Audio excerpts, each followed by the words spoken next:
ऐसे ऐसे लोग अपने ठाकुर जी के शिविर में भी आए थे, जो देरी से आए, तो जो बहुत मूल्यवान गाड़ियों में चलते हैं, बड़ी सुख सुविधा में रहते हैं, और वे लोग भी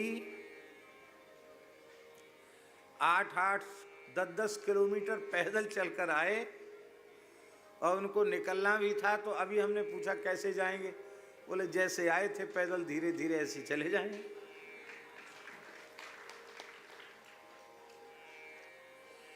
ये कौन प्रेरित करता है कि इतनी ठंड में, ऐसे खुले वातावरण में आप पहुंचिए? यह कोई व्यक्ति प्रेरित नहीं करता, यह कोई शासक प्रेरित नहीं करता। यह जो श्रद्धा आस्था भारतवर्ष की पवित्र मिट्टी में है, इस मिट्टी में जन्म लेने वालों के अंतःकरण में इस पवित्र भारत भूमि की दिव्यता के कारण इस प्रकार की भावना उत्पन्न होती है कि वे ऐसे महान अवसरों पर वहां जाने से अपने आप को रोक नहीं पाते।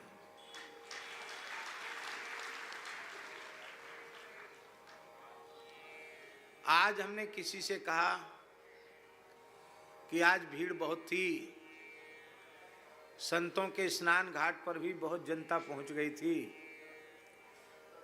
तो हमको ऐसा लगता है कि शासन की व्यवस्था तो बहुत अच्छी थी, लेकिन आज की व्यवस्था कुछ ढीली हो गई, ऐसा मैंने कहा। लेकिन एक व्यक्ति ने हमसे कहा, प्रामाणिक व्यक्ति ने कहा कि शासन की ओर से बहुत सुंदर व्यवस्था बनाई गई थी कि ये पुल जाने के, ये मार्ग आने के, और आम जनता के लिए ये मार्ग। लेकिन श्रद्धा इतनी कि बांस बल्लियों के नीचे लेट लेट कर खिसक खिसक कर लोग पहुंच गए, और पहुंच करके लोग सब चाहते हैं भाई दर्शन करना, पास से स्नान करना। तो भैया ऐसे श्रद्धावान भारतीय लोगों पर कठोरता कम से कम वह व्यक्ति तो नहीं सोच सकता है जो स्वयं एक नाथ संप्रदाय की अत्यंत प्राचीन और अत्यंत प्रतिष्ठित आचार्य पीठ गोरक्ष पीठ पर विराजमान व्यक्ति, गोरक्ष पीठाधीश्वर, और इस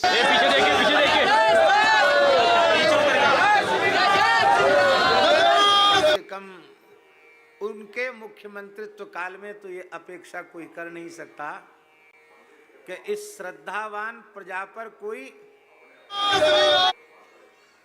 शासन प्रशासन कठोरता करेगा।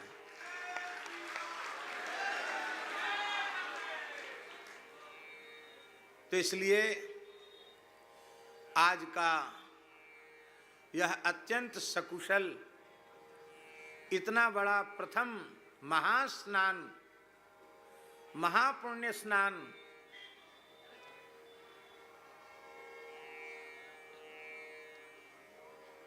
निर्विघ्न सानंद संपन्न हुआ। इसके लिए श्री तीर्थराज प्रयाग को, त्रिवेणी मैया को,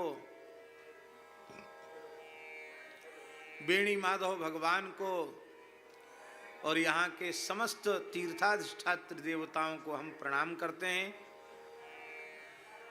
और संत समुदाय की ओर से और आस्था श्रद्धावान भारतीय प्रजा की ओर से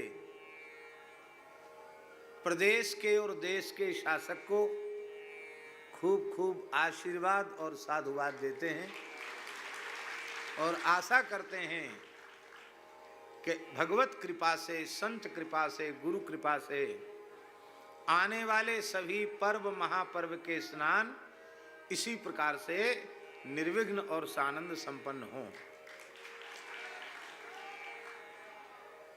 आज रेडियो के समाचार में आ रहा था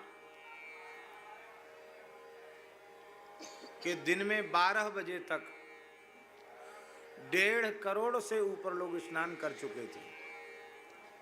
दिन में 12 बजे तक, ये रेडियो समाचार है। अब तक हमारे कुंज बिहारी भैया जी बता रहे हैं कि 12 बजे की रिपोर्ट है, लेकिन अब तक 3 करोड़ से ऊपर लोग त्रिवेणी के पवित्र संगम में स्नान कर चुके हैं।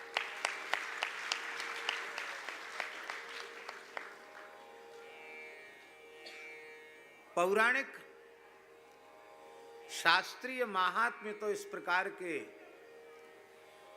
उत्सवों का है ही। हमारे वैदिक काल के ऋषि महर्षियों की सोच कितनी अद्भुत थी घनश्याम जी।